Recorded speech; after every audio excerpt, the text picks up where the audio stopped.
Yes, napakaswerte talaga ng araw na to sa akin. Saturday, may panibagong dumating na Good Samaritan. At alam niyo ba kung ano ang dala? 2 boxes of donuts. Yay! At 4 milk teas. O, di ba? Ang sarap. Panibagong pagkain. Busog-lusog na naman kami nito. Happy-happy na naman ang aming mga tummy. O, diba?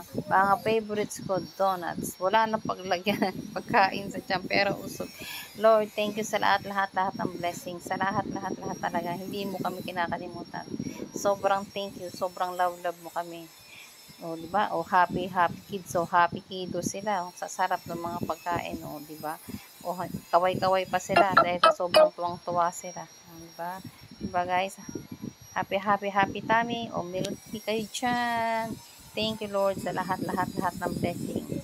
Salamat po. Salamat sa Good Samaritan na nagdala nito. Thank you. Bye-bye. God bless us all. Sa uulitin uli. Kahit ano lang, pwede naman. Walang pili-pili. Sa happy tummy kaming lahat. O, diba? Sarap na sarap kumain yung aking Kyla, o. Happy siya sa donut. Favorite niya yan, eh. Favorite niya yan, guys. Lahat naman talaga ng mga bata, favorite donuts. Kahit naman ako, donuts. All-time favorites. O, diba? Parang gusto yata niya siya lang talaga kakain ng isang buong box. Oh, pil na pil. Punong-puno na lang yung bibig niya, oh. Natawa. Yung pala, akala ko kung bakit natatawa.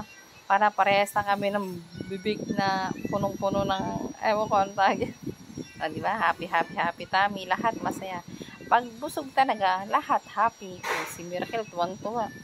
Tuwang-tuwa talaga sa itsura ng bibig ng tita Kyla niya.